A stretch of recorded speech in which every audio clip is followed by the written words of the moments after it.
Hello, जय Hind everyone. मैं विकास तंवर आप सभी का एक बार फिर से स्वागत करता हूं एग्जाम टॉक्स में। और जैसा कि आप सभी को पता है कि हमने एक बैच स्टार्ट किया है जिसका नाम है प्रथम कदम। और इस बैच के अंदर हम प्रिपरेशन करने वाले हैं हमारे आने वाले एग्जाम्स की, चाहे वो एनडीए हो, सीडीएस हो, एफकैट हो या फिर इसके अलावा सीएपीएफ असिस्टेंट कमांडेंट हो। अगर हम इन एग्जाम्स के लिए प्रिपेयर कर रहे हैं तो डेफिनेटली हम इस प्रथम कदम बैच के साथ जा सकते हैं, जहां पे हम टॉपिक्स करते हैं प्रीवियस ईयर क्वेश्चंस और साथ में इंपॉर्टेंट क्वेश्चंस। जिन भी स्टूडेंट्स को ये एग्जाम क्रैक करने हैं आने वाले इस ईयर के अंदर, तो आप डेफिनेटली क्रैक कर सकते हैं इन एग्जाम्स को 2024 में। अगर आपको हिस्ट्री, ज्योग्राफी और पॉलिटिकल के अंदर प्रॉब्लम है तो आप इजीली इस बैच को देख के अपना स्कोर इंक्रीज कर सकते हैं। साथ में प्रैक्टिस सेट जो है वो मैंने स्टार्ट किया है, उस प्रैक्टिस सेट को देखें। टॉपिक वाइज आपके क्वेश्चंस कराए जा रहे हैं, डेफिनेटली एग्जाम को फोड़ के आओगे। अब बात करते हैं आने वाले टॉपिक की जो आज हमें करना है। तो ये हमारी क्लास नंबर जो है 22 है। इससे पहले 21 क्लासेस हमने कर ली हैं और आज हम फंडामेंटल राइट्स का जो टॉपिक हमने पिछली क्लास में किया था उसी को आगे कंटिन्यू करते हैं। और डेफिनेटली यहाँ से आपका एक क्वेश्चन तो पक्का बनने वाला है हर एक एग्जाम में, चाहे एनडीए हो, सीडीएस, एफकैट या फिर सीएपीएफ। सबसे ज्यादा क्वेश्चंस अगर किसी टॉपिक से आते हैं पॉलिटिकल के, तो वो टॉपिक है आपका फंडामेंटल राइट। और हर एक एग्जामिनर का ये इंपॉर्टेंट क्वेश्चन है और यही क्वेश्चन आपसे पूछा जाता है। देखो, अब हमने बात कर ली थी बहुत सारी पीछे वाली क्लास में कि किस तरीके से फंडामेंटल राइट्स आए, कहाँ से लिए, क्या इनका मीनिंग है। अगर आपने वो क्लास नहीं देखी तो पहले वो क्लास अटेंड करें, उसके बाद आप इस क्लास में आए। तो चलिए स्टार्ट करते हैं आज का टॉपिक। तो मैंने बताया था कि हमारे पास टोटल हमारे पास 6 फंडामेंटल राइट्स हैं और उन 6 फंडामेंटल राइट में से आपके जो पहले जो थे वो थे 7 फंडामेंटल राइट। हमने एक डिलीट किया, उसका नाम था right to property. Right to property delete कर लिया पाने और उसकी जगह अब हमारे पास बचे 6 फंडामेंटल राइट। उसमें जो सबसे पहला फंडामेंटल राइट है उसका नाम है राइट टू इक्वेलिटी। और ये राइट टू इक्वेलिटी फंडामेंटल जो राइट है वो मेंशन है आर्टिकल नंबर 14 से लेके आर्टिकल नंबर 18। और हम आर्टिकल 32 तक या जितने भी इंपॉर्टेंट आर्टिकल्स हैं वो सारे के सारे आर्टिकल्स 1 बाय 1 आपके साथ करेंगे और हर एक आर्टिकल को समझने की कोशिश करेंगे कि इस आर्टिकल में कॉन्स्टिट्यूशन मेकर्स या संविधान को बनाने वाले कहना क्या चाहते हैं हमें। तो सबसे पहली अगर बात करें तो अगर आपसे पूछे टोटल फंडामेंटल राइट कितने हैं, हम बता देंगे भाई 6 फंडामेंटल राइट है। उसमें से एक फंडामेंटल राइट का नाम है राइट टू इक्वेलिटी, जो कि आर्टिकल नंबर 14 से लेके 18 तक लाई करता है। तो आर्टिकल जो 14 है उसमें क्या कहा गया है, equality before law and equal protection of law. यानी कानून जो है, इक्वेलिटी बिफोर लॉ, कानून के सामने हर एक आदमी बराबर है और कानून इक्वली प्रोटेक्ट करता है हर एक व्यक्ति को, अगर वो भारत का नागरिक है तो। ठीक है, अब ऐसा नहीं है कि कानून किसी को अलग से प्रेफरेंस देता हो।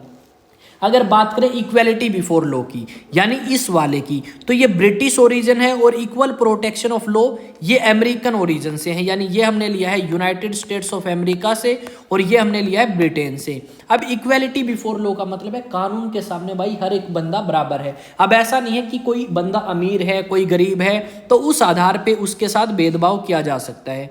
अगर मान लो मैं विकास तंवर कोई क्राइम करता हूँ, किसी को मार दिया मैंने, और वही क्राइम एक राष्ट्रपति करता है, तो सेम पनिशमेंट होगी हमारे लिए। वो बात अलग है कि राष्ट्रपति को कुछ टाइम के लिए छूट मिलती है। या अगर मैं कहूं कि मैंने एक क्राइम कर दिया और एक क्राइम कर दिया किसी करोड़पति आदमी ने, तो हम दोनों कानून की नज़र में बराबर हैं। कानून जो मेरे को सजा सुनाएगी वही सजा उस बंदे को भी सुनाएगी, क्योंकि हमारा जो क्राइम है वो सेम है। तो अगर आपने सेम चीज़ करी है तो आप कानून के सामने उसी तरीके से रिप्रेजेंट करे जाओगे और इक्वली आपको ट्रीट किया जाएगा कानून के द्वारा। ऐसा नहीं है कि अमीर गरीब या कलर के बेसिस पे, कास्ट के बेसिस पे आपके साथ भेदभाव कर दिया जाए। इक्वल प्रोटेक्शन ऑफ लॉ, कानून जो है सभी को इक्वली प्रोटेक्ट करता है। अगर हम बात करें इक्वल प्रोटेक्शन ऑफ लॉ की, तो भाई ऐसा तो नहीं है कि कानून मेरे को प्रोटेक्शन ना देता हो। मान लो मेरे खिलाफ किसी ने कुछ कर दिया और मैं कोर्ट में गया, तो कोर्ट मेरे लिए कुछ नहीं करेगी और दूसरे बंदे के लिए करेगी। भाई कानून के सामने सभी बराबर हैं और सभी जो भी बंदा न्याय मांगने जाता है उसको इक्वली प्रोटेक्ट करती है और न्याय दिलाने का काम आपका जो कोर्ट है वो करता है भारत के अंदर। अब यहाँ पे कुछ एक्सेप्शन है, मान लो यहाँ पे आर्टिकल 14 जो है उसमें एक्सेप्शन भी है। भाई आप कहोगे सर नहीं, प्रेसिडेंट को छूट दी गई है, गवर्नर को दी गई है और भी बहुत सारे बंदों को, तो वो उनकी पोजीशन या उनकी पोस्ट के लिए छूट दी गई है और ऐसा किया जा सकता है कॉन्स्टिट्यूशन के अंदर। जैसे मान लो राष्ट्रपति है, उसने कुछ कर दिया काम तो उससे कोई क्वेश्चन नहीं पूछा जाता कोर्ट से, या गवर्नर कुछ करता है तो कोर्ट उससे क्वेश्चन नहीं पूछती। तो यहाँ पे उनके लिए एक्सेप्शन हमें देखने को मिलेगा आर्टिकल 14 में। हर एक आर्टिकल के अंदर एक्सेप्शन है, हर एक फंडामेंटल राइट में भाई एक्सेप्शन उन्होंने दिया है। मान लेते हैं राष्ट्रपति ने कोई क्राइम कर दिया या गवर्नर ने कोई क्राइम कर दिया, तो उनके खिलाफ क्रिमिनल प्रोसीडिंग्स जो हैं वो नहीं चलाई जाएंगी डायरेक्ट, उनको एक नोटिस पीरियड दिया जाएगा और उस नोटिस पीरियड में उनसे क्वेश्चन पूछा जाएगा आपने ऐसा क्यों किया, और उसके बाद आपकी जो क्रिमिनल प्रोसीडिंग्स हैं वो चलाई जा सकती हैं। पर जब तक वो राष्ट्रपति पद पे है तब तक आप उसके खिलाफ क्रिमिनल प्रोसीडिंग्स जो हैं वो नहीं चला सकते किसी भी कोर्ट में। कई बार हम क्या करते हैं, जो हमारे मेंबर ऑफ पार्लियामेंट है उनके खिलाफ भी आपकी जो कोर्ट के अंदर प्रोसीडिंग्स हैं वो नहीं चलाई जाती। या मान लेते हैं कोई बिल पास हुआ और उस बंदे ने उस बिल के पक्ष में वोट किया है या विपक्ष में, यानी सपोर्ट में वोट किया है या अगेंस्ट में वोट किया है, ऐसी बातें भी उनसे नहीं पूछी जाती कोर्ट के द्वारा, और इस बेसिस पे हम उनको कोर्ट में नहीं घसीट सकते कि इसने मेरे को वोट नहीं किया या बिल को सपोर्ट किया है या नहीं किया, वो सारी चीज़ें। ठीक है, तो यहाँ पे कुछ आपको एक्सेप्शन देखने को मिलेगा। मान लेते हैं कोई बंदा आपका एम्बेसडर है, दूसरी कंट्री का है, तो उसको भी कुछ स्पेशल प्रिविलेजेस, स्पेशल अधिकार दिए हैं, तो वो भी एक्सेप्शन के अंदर आता है। आर्टिकल 15 क्या कहता है, ये काफ़ी इंपॉर्टेंट आर्टिकल है और पूछा गया हुआ आर्टिकल आपका है, तो इसको आप याद रखेंगे। सारे फंडामेंटल राइट इंपॉर्टेंट है भाई, हर एक आपको याद होना चाहिए। आर्टिकल 15 की अगर बात करें तो आर्टिकल 15 में कहा गया है prohibition of discrimination on the grounds of religion, race, caste, gender, place of birth, कि किसी भी बंदे के साथ डिस्क्रिमिनेशन नहीं किया जाएगा। किस ग्राउंड पे, उसका धर्म क्या है, इस आधार पे किस रेस से बिलोंग करता है, क्या उसकी कास्ट है, क्या उसका जेंडर है, यानी मेल है या फीमेल है, उस बेसिस पे आप किसी के साथ भेदभाव नहीं कर सकते। कहाँ पे उसका जन्म हुआ है, हरियाणा में हुआ है, पंजाब में हुआ है या बिहार में हुआ है, कहाँ पे उसका जन्म हुआ है, उस बेसिस पे आप उसके साथ भेदभाव नहीं कर सकते। तो ये बात आर्टिकल 15 में कही गई है कि सिर्फ इन 5 चीज़ों के बेसिस पे भेदभाव नहीं कर सकते, पर इनके अलावा आप उनके साथ क्या कर सकते हैं, थोड़ा बहुत डिस्क्रिमिनेशन कर सकते हैं, भेदभाव कर सकते हैं। जैसा कि हमें यहाँ पे देखने को मिलता है कि देखो भेदभाव तो हमारे यहाँ पे किया जाता है। कई बार हम देखते हैं वुमेन्स के लिए स्पेशल सीट रिजर्व है भाई, चाइल्ड एजुकेशन फ्री है 6 से लेके 14 तक, इससे ऊपर वाले लोगों के साथ तो भेदभाव हो गया और जो 6 से नीचे हैं उनके साथ भी भेदभाव हो गया। वुमेन्स के लिए सीटें रिजर्व कर दी, आदमियों के साथ भेदभाव हो गया। तो ये आपके एक्सेप्शन में आते हैं और ऐसी चीज़ें कॉन्स्टिट्यूशन में मेंशन है कि अगर कोई सोसाइटी, कोई समाज का वर्ग पिछड़ा हुआ है तो उसके सुधार के लिए, उसके अपलिफ्टमेंट के लिए कॉन्स्टिट्यूशन या पार्लियामेंट जो है ऐसा कर सकता है कि उनको स्पेशल छूट या स्पेशल कंसेशन दे दे। जैसे कई बार हम देखते हैं जो शेड्यूल्ड कास्ट है, शेड्यूल्ड ट्राइब है, उनके लिए स्पेशल रिजर्वेशन हमें देखने को मिलेगी, तो वो भी आपका डिस्क्रिमिनेशन हो गया भाई। ठीक है, पर ऐसा एक्सेप्शनली हम कर सकते हैं।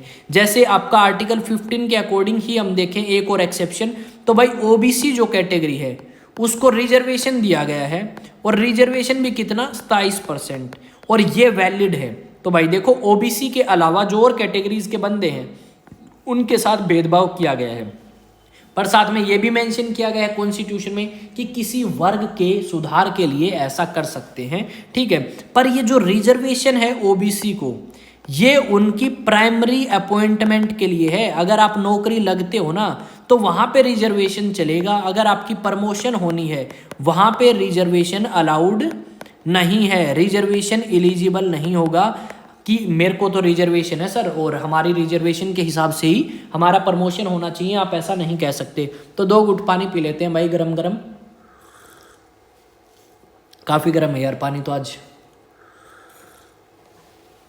तो गर्म पानी भाई पीते रहें। और ठंड बीच में तो कम हो गई थी, अब दोबारा बढ़ चुकी है ठंड, तो अपने बच के रहें, हवा लग गई तो भाई बीमार हो सकते हैं। और पेपरों का टाइम आपका चल रहा है। जो स्कूल स्टूडेंट्स हैं एनडीए के लिए प्रिपेयर कर रहे हैं 12th के, तो उनके लिए भी, और साथ में जो आपके 12th पास आउट हैं उनके लिए भी, और एनडीए के अलावा सीडीएस के भी एस्पिरेंट्स होंगे जो इस वीडियो को देख रहे होंगे, एफकैट वाले भी। और अपनी प्रिपरेशन को भाई पूरा बूस्ट करके रखें, और इस बार सिलेक्शन जो है वो लेना है, एग्ज़ाम हमें फोड़ना है और फोड़ के रहेंगे। बाद में पीते हैं यार, थोड़ा गर्म पानी है। अब आर्टिकल 14 और आर्टिकल 15 में अगर डाउट है तो पूछ सकता है। मैं यहाँ पे एक चीज़ लिख देता हूँ भाई, क्या कि इक्वालिटी बिफोर लॉ क्या है, ब्रिटिश ओरिजिन है ये, यानी ब्रिटेन की उपज है, ठीक है। और इक्वल प्रोटेक्शन ऑफ लॉ ये आपका यूएसए के अंदर ओरिजिन हुआ है, इसकी शुरुआत, यानी यूएसए में इक्वल प्रोटेक्शन ऑफ लॉ।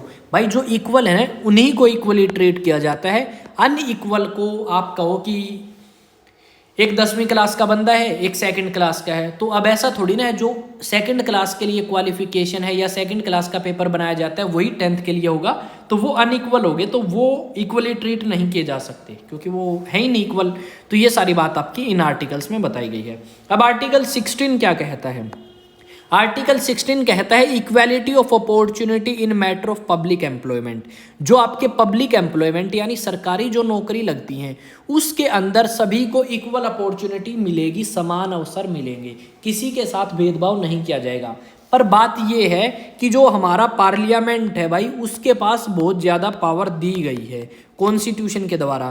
तो इसमें कहा है पार्लियामेंट जो है कुछ कानून बना सकता है इस चीज़ से रिलेटेड भी। मान लो पार्लियामेंट कह दे कि हरियाणा के अंदर जो वैकेंसीज हैं उसमें सिर्फ हरियाणा के एम्प्लॉय या हरियाणा के जो सिटीजन हैं वही फॉर्म फिल कर सकते हैं, तो ऐसा किया जा सकता है।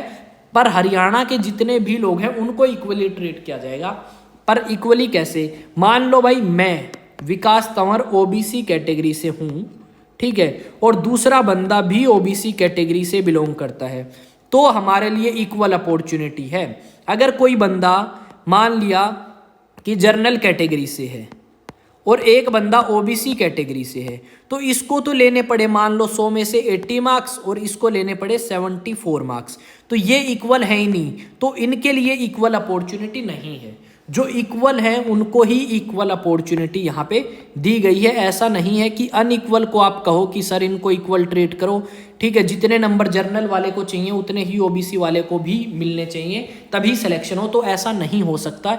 इक्वालिटी ऑफ अपॉर्चुनिटी, आपके पास अपॉर्चुनिटी है कि आप पब्लिक एम्प्लॉयमेंट ले सकते हो, पर यहाँ पे कानून बनाया जा सकता है कुछ भी पार्लियामेंट के द्वारा कुछ स्पेशल प्रिविलेज देने के लिए किसी स्टेट को, किसी समाज के वर्ग को। जैसे ओबीसी को स्पेशल प्रिविलेज दिया गया, तो ओबीसी में क्या था भाई, ओबीसी में 27% रिजर्वेशन दिया गया था और उसके अंदर क्रीमी लेयर जो थी उनको बाहर निकाल के, यानी क्रीमी लेयर की बात करें तो यानी उन लोगों के बच्चे जैसे प्रेसिडेंट के, chief election commissioner, union public service commission, उन सभी के जो बेटे हैं या मान लो उनके परिवार के सदस्य है, उसकी वाइफ, ठीक है, या फिर उसका बेटा बेटी, उनके लिए आपको क्रीमी लेयर से बाहर निकाल दिया जाएगा और कोई रिजर्वेशन नहीं होगी 27% वाली, चाहे वो ओबीसी कैटेगरी से ही क्यों ना बिलोंग करते हो। तो आप मुझे कमेंट में बताएंगे कि किस कमीशन की रिकमेंडेशन से आपकी ये 27% रिजर्वेशन ओबीसी को दी गई, और साथ में आप मुझे ये भी बताएंगे कि आप के प्रधानमंत्री कौन थे उस टाइम जब ओबीसी कोटा इंट्रोड्यूस किया गया, लागू किया गया भारत के अंदर, ठीक है।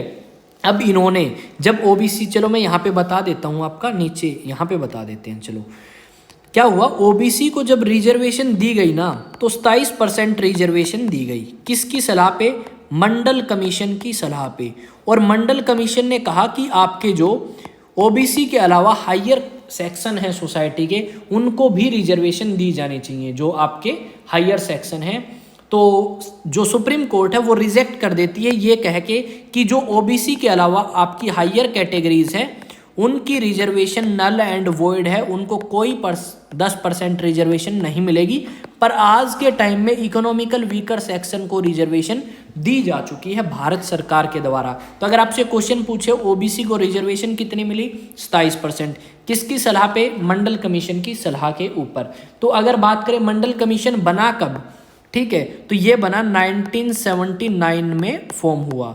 अब आपसे क्वेश्चन पूछ ले प्रधानमंत्री कौन थे जिसने ओबीसी लागू किया, तो प्रधानमंत्री थे नरसिम्हा राव।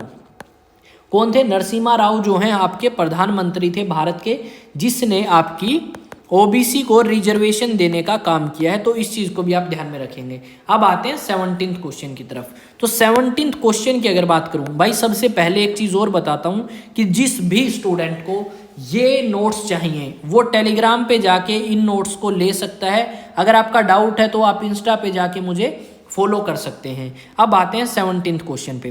17th क्वेश्चन में लिखा है abolition of untouchability and prohibition of practice, कि भारत के अंदर जो छुआछूत है या अब अनटचेबिलिटी है उसको प्रोहिबिट किया जाता है, खत्म किया जाता है। अगर कोई ऐसा करता हुआ पाया गया तो उस बंदे को पनिशमेंट दी जा सकती है।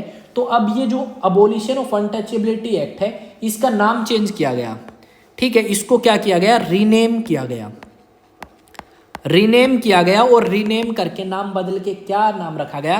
Protection of civil rights act.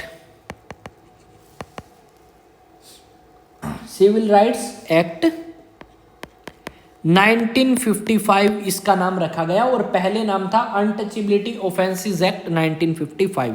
अब क्या कर दिया था इसका बाद में? Protection of civil rights act 1955 इसका नाम चेंज कर दिया गया। अब इसमें क्या कहा गया कि कोई भी आदमी अनटचेबिलिटी, अब हमें कैसे पता चलेगा भाई अनटचेबिलिटी प्रैक्टिस करी गई है? तो अगर कोई भी बंदा किसी भी व्यक्ति को कहीं पब्लिक प्लेस पे जाने से रोकता है, चाहे वो मंदिर हो, बस स्टैंड हो, रेलवे स्टेशन हो, तो वहाँ पे जाने से अगर रोकता है तो आपकी अनटचेबिलिटी मानी जाएगी।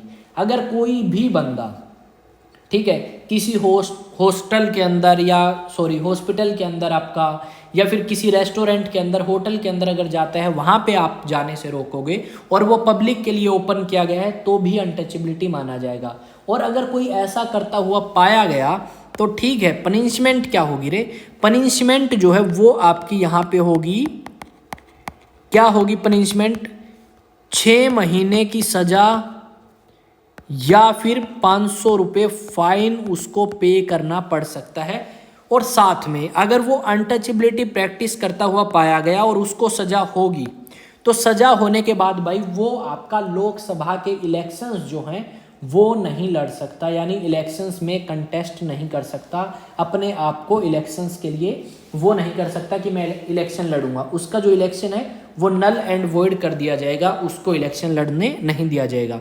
अब आते हैं 18th क्वेश्चन के ऊपर। और 18th क्वेश्चन की अगर बात 18th आर्टिकल 18th आर्टिकल की अगर बात करें तो यहाँ पे बात करी गई है abolition of titles except military and academic. Bharat के अंदर पहले भाई राजा महाराजा ये सारे हुआ करते और कोई नाम के आगे लगाता था राजा, फिर आगे नाम, फिर महाराजा विकास तंवर मान लेते हैं, फिर महाराजा धीराज विकास तंवर, परम भट्टारक, जमींदार विकास तंवर, राय बहादुर विकास तंवर, राज बहादुर विकास तंवर, राय साहब विकास तंवर, इस टाइप से टाइटल लगाते थे नाम के आगे। पर सरकार ने क्या किया? बोले भाई सभी इक्वल हैं और कोई भी इन टाइटल्स का यूज नहीं करेगा। सिर्फ और सिर्फ मिलिट्री टाइटल, जैसे लेफ्टिनेंट जनरल आपका नाम लगा लें अपने आगे, लेफ्टिनेंट आप अपना नाम रख सकते हैं। अगर आप कैप्टन बनते हैं तो आप अपना नाम के आगे कैप्टन लगा सकते हैं। या फिर एकेडमिक टाइटल्स, जैसे आपने पीएचडी कर ली भाई, ठीक है, पीएचडी करने के बाद नाम के आगे डॉक्टर लगा सकते हैं। तो ऐसे ये एकेडमिक टाइटल्स हैं, तो इनको आर्टिकल 18 के अंदर काउंट नहीं किया गया, क्योंकि वो आपकी एक मेरिट है, आपने वो चीज़ हासिल करी है और उस चीज़ को आप रिकॉग्नाइज कर सकते हैं कि मैंने ये पढ़ाई करी है या मैंने ये पोस्ट पे काम किया है। तो ये 2 टाइटल्स आप ले सकते हैं, मिलिट्री और एकेडमिक, और इनको बेसिकली टाइटल माना ही नहीं गया है। ठीक है, तो ये सारी की सारी चीजें आपकी करी गई हैं, यानी कि अबोलिश कर दिए टाइटल्स। अब बहुत सारी चीजें हैं, जैसे अवार्ड हैं भाई, भारत रत्न, पद्म भूषण, पद्म विभूषण, पद्म श्री, वो आपके अवार्ड हैं ना कि टाइटल्स। तो वो अवार्ड, जैसे भारत रत्न, आप अपने नाम के आगे नहीं लगा सकते अगर आपको भारत रत्न मिला है। और भारत रत्न भारत का सबसे बड़ा सिविलियन अवार्ड है। अगर हम बात करें नेशनल अवार्ड्स की, अगर हम बात करें नेशनल अवार्ड्स की, तो वो आपके क्या है? टाइटल्स नहीं है, वो अवार्ड हैं। तो ये स्टार्ट किए गए 1954 के अंदर। उसके बाद जो जनता गवर्नमेंट आई, जनता पार्टी की जो सरकार बनी, उन्होंने इनको डिसकंटिन्यू कर दिया। क्या कर दिया? डिसकंटिन्यू यानी बंद कर दिया। कब किया? 1977 में। उसके बाद दोबारा से 1980 में इंदिरा गांधी जब आई, तो 1980 में दोबारा से इनको स्टार्ट कर दिया गया था। जो आपके अवार्ड थे, नेशनल अवार्ड, जैसे भारत रत्न, पद्म भूषण, पद्म विभूषण, पद्म श्री, ये सारे अवार्ड दोबारा से स्टार्ट कर दिए गए थे आपके 1980 में। स्टार्ट कब हुए? 1954, फिर बंद, फिर दोबारा से स्टार्ट। अगर हम बात करें तो भाई जैसे मान लेते हैं कि अगर मैंने भारत की सरकार से बिना पूछे किसी दूसरी सरकार से टाइटल ले लिया, वो मैं नहीं ले सकता। मेरी सिटीजनशिप भी जा सकती है उस केस में। तो ये सारी की सारी चीज़ें, अगर मान लो कोई भारत का बंदा बाहर काम करता है तो वो ऐसे टाइटल्स एक्सेप्ट नहीं कर सकता, और बिना राष्ट्रपति की परमिशन के एक्सेप्ट नहीं कर सकता। राष्ट्रपति अगर कंफर्म कर दे फिर कर सकता है भाई। अगर कोई भी फॉरेनर है और वो भारत सरकार के लिए काम करता है, यानी कोई विदेशी बंदा है भारत सरकार के लिए काम करता है, तो भी वो बिना भारत सरकार की परमिशन के टाइटल नहीं ले सकता अपने नाम के आगे। जितनी देर में भाई पानी नॉर्मल सा हो चुका है और अब हम इस पानी को पी सकते हैं। तो यहाँ पे आपका आर्टिकल जो 18 है, इसमें ये बात हमें बताई गई है कि अबोलिशन ऑफ जो टाइटल्स हैं वो आपके कर दिए गए हैं। अगर हम बात करें नेक्स्ट आर्टिकल की, तो नेक्स्ट आर्टिकल जो है, सबसे पहले मैं एक चीज़ और बताऊंगा आपको, पीडीएफ जो है वो कहाँ पे मिलेगी? Exam talks Telegram. और ये बारी बारी भाई आपके बेनिफिट के लिए ही रिपीट करी जा रही है। इंस्टा पे जाके फॉलो कर सकते हैं ताकि आपका जो भी डाउट है वो आप मुझसे पूछ सकें वहाँ जाके। आई थिंक ये जो चीज़ें मैंने बताई हैं ये आपको अच्छे से समझ आई होंगी। और सबसे ज़रूरी बात, कल या जो नेक्स्ट हमारी क्लास है उसके अंदर हम राइट टू फ्रीडम करेंगे। और सबसे ज़रूरी ये है कि फंडामेंटल राइट्स का टॉपिक हमें अच्छे से समझ आना चाहिए। हर एक आर्टिकल हमें पता होना चाहिए किस चीज़ से रिलेटेड है। हर एक आर्टिकल इंपॉर्टेंट है फंडामेंटल राइट का, क्योंकि जितने भी आपके एग्जामिनर हैं उनका सबसे इंपॉर्टेंट टॉपिक ही या तो फंडामेंटल राइट्स है या फिर पार्लियामेंट है। यहाँ से क्वेश्चन तो बनेगा ही बनेगा, कंफर्म है। तो इस करके हम इन दो टॉपिक्स को तो नहीं छोड़ के जाने वाले, इनको तो बहुत अच्छे से हम इनको करेंगे ताकि एक भी मार्क्स हमारा ना कटे। तो जरूरी है आप भी इन टॉपिक्स को अच्छे से रिवाइज करके जाएं। और प्रिपरेशन आपकी कैसी चल रही है भाई कमेंट में ज़रूर बताया करो। और आपकी वीडियो है, आपका सब कुछ है, तो इस चैनल को भी सब्सक्राइब करें, वीडियो को भी लाइक करें ताकि मेरे को थोड़ी सी मोटिवेशन मिल सके।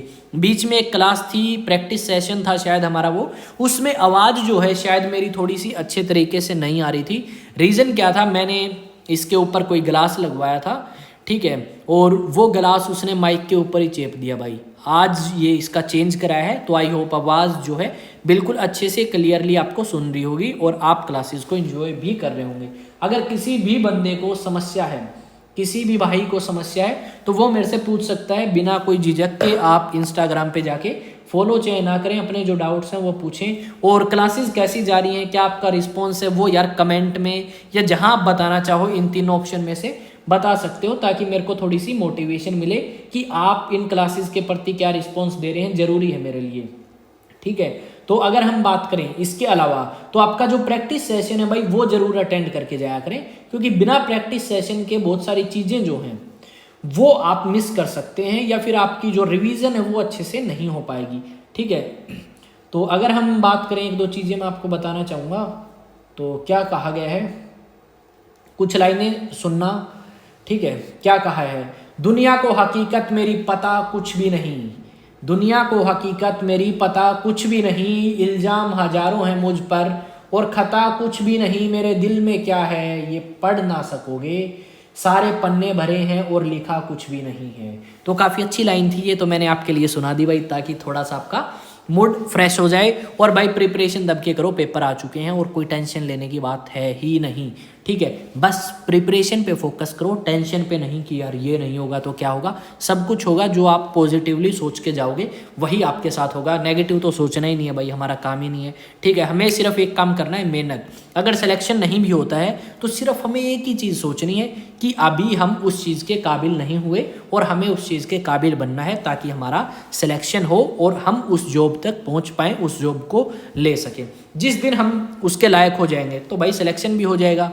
लायक नहीं है तभी तो सिलेक्शन नहीं हुआ अब तक, सीधी सी बात यही सोचनी है। और डेफिनेटली सिलेक्शन होगा, सिर्फ पॉजिटिव अप्रोच लेके चलनी है कि सिलेक्शन तो हम लेंगे, फर्स्ट सेकंड जितने अटेम्प्ट हमें देने पड़े देंगे उस चीज़ के लिए। और डिफेंस वाले हो यार, मोटिवेशन की तुम्हें कोई ज़रूरत है ही नहीं। तो मिलते हैं नेक्स्ट वीडियो में। जय हिंद, जय भारत।